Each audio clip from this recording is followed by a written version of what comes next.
እየሰራ ያለ ሰው ንስሐ እስካልገባ ድረስ በሕይወት ቢኖር ምን እንዳለ ነው የሚቆጠረው? እንደሞተ። ጻድቃንስ ቢሞቱም እንኳን ምንድን ናቸው?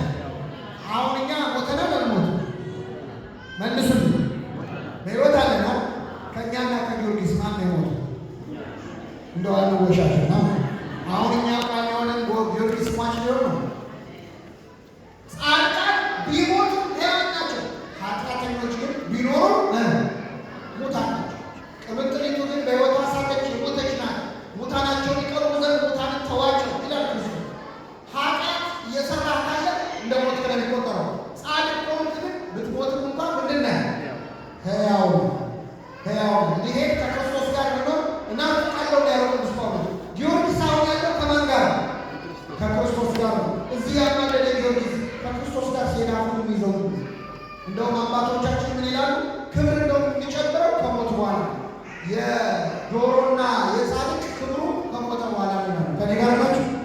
ዶሮ አሁን በሕይወት እያለች ትከበራለች። ሳሎን ውስጥ ብትገባ ዶሮ ምንድን ነው የምትለው? እሺ ብላለች። ከታረደ በኋላ እሺ ይላል። እሺ ነው የምትለው። ከበናል የምናስተናግደው።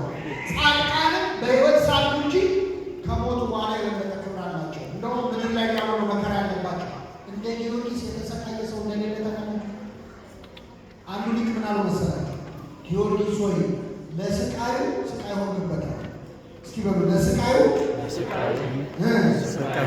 ስቃይ ማሰቃያው ራሱ አንዴ አጥንቱን ይፈጩታል፣ አንዴ ስጋውን ይቆራረጡታል፣ አንዴ የብረት ጫማ የጋለ ሚስማር ያለው የብረት ጫማ ላይ የሚከቱ ጊዮርጊስን ያላደረጉት የለም። ክርስቶስ እየመጣ ያስነሳው። በጊዮርጊስ ምክንያት ስንት ሰዎች አምኑ መሰለው? በጊዮርጊስ ምክንያት ስንት ሰዎች ሰማዕታት ሆኑ? የእሱን ጥንካሬ አይቶ አንዳንዶቹ አምላክ እስኪመስላቸው ድረስ ይህማ ፍጡር አይደለም ፈጣሪ ነው፣ የክርስቲያኖች አምላክ ሰው መስሎ ወደ እኔ መጣ አለች አንዲት ሴት።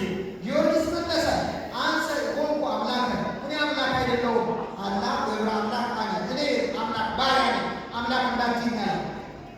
በጊዮርጊስ ጥንካሬ፣ በጊዮርጊስ ሰማዕትነት፣ በጊዮርጊስ ሰማዕትነት ከኔ ጋር ናችሁ? ሕፃናትን ተዋቸው ወደ እኔ ይመጡ ዘንድ አቤት ይረብሹ ዘንድ ፍቀዱላቸው፣ ያዟቸው። እሺ እና ቅዱስ ጊዮርጊስ መከራ ያ ሁሉ መከራ ደርሶበት እንኳን በክርስቶስ ፊት ጸንቶ የተገኘ ሰማዕት ነው። በረከቱን ያሳድርብን። ስለዚህ እነ ጊዮርጊስ አሁን ስለኛ ይጸልያሉ አይጸልዩም? ማረጋገጫ ከፈለጋችሁ የመጨረሻ መጽሐፍ ቅዱሳዊ ተናግሬ ነው። የዮሐንስ ራእይ ምዕራፍ 6 ከቁጥር 10 እስኪ በሉ። ራእይ 6 ብቻ ያዙ። ቅዱሳን ከሞቱ በኋላ ይጸልያሉ ወይ ያማልዳሉ ወይ ለሚል ሰው ማለት ቅዱስ ዮሐንስ ወንጌላዊ ስለ ክርስቶስ መስክረው የታረዱትን ቅዱሳን በሰማይ አየኋቸው። ስለ ክርስቶስ መስክረው ምን ያሉት ሞተዋል፣ ታርደዋል። እነ ጊዮርጊስን እነ ቅድስት አርሴማ አሁን በቀደም ምዕራብ አርሲ ላይ የታረዱትን አሁን በቀደም እዛ ሊቢያ ላይ ኢትዮጵያውያን ኤርትራውያን ብርቱካናማ ለብሰው ተንበርክከው ታረዱ። ምን ሆኖ ነው መጨረሻቸው? አሁን እንዴት ያሉት እንደዛ ብርቱካናማ ለምን ያላዩዋቸው? ዮሐንስ አየኋቸው። ስለ ክርስቶስ መስክረው የሞቱትን አየኋቸው። ቆመው በመሠዊያው ፊት በክርስቶስ ፊት እንዲህ ሲሉ ሰማኋቸው። አቤቱ የሠራዊት ጌታ ሆይ እስከ መቼ ድረስ አትፈርድም? እስኪ በሉ እስከ መቼ ድረስ አትፈርድም? ደማችንስ እስከ መቼ ይፈሳል? እዛው ነው የእነሱ ደም ፈሷል። ግን በምድር የሚሞቱትን ክርስቲያኖች ወክለው እኮ ነው እስከ መቼ ደማችንን አትበቀልም፣ እስከ መቼ አትፈርድም ብለው ከሞቱ በኋላ ደገሙ። ይህ ጊዜ ምን አላቸው? እንደነሱ የሚታረዱ የሌሎች ወንድሞቻቸው ቁጥር እስኪሞላ ድረስ ለጥቂት ጊዜ እረፉ ተባሉ ይላል። ለጥቂት ጊዜ ምን ተባሉ? እስኪ አንድ ጊዜ ትንሽ አረፍ በል የሚባል ሰው የሞተ ነው በሕይወት ነው? በሕይወት አለ። ሕያዋን ናቸው ቅዱሳን በሰማይ። እስኪ ትንሽ ቁጭ በሉ ተባሉ። ነጭ ልብስ ተሰጣቸው ይላል። ሊቢያ ያያቸዋቸው፣ አርሲ ያያቸዋቸው ሰማዕታት እነ ቅዱስ ጊዮርጊስ፣ እነ ቅድስት አርሴማ፣ እነ ቅዱስ ቂርቆስ ሁሉም በሰማይ ነጭ ልብስ ተሰጥቷቸው እየዘመሩ ያሉት በረከታቸውን ያሳድርብን። አሜን።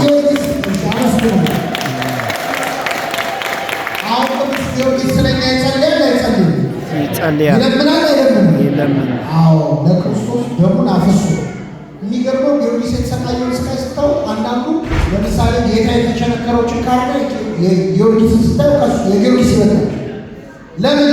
ክርስቶስ ዮሐንስ ወንጌል ምዕራፍ 12 ቁጥር 14 ላይ ምን አለ?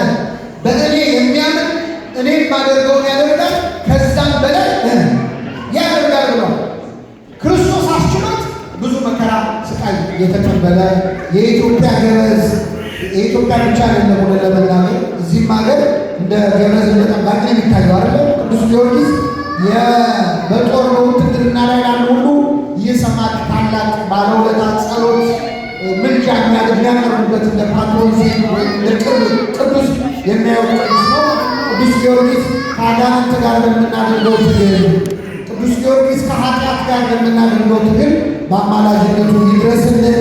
አሜን። እናንተ ሲያማልዱ በዚህ ስለ እናንተስ ያማልዱ ይናፈቃቸዋል። የማይነገር ስጦታው የማይነገር ማን ይመስገን?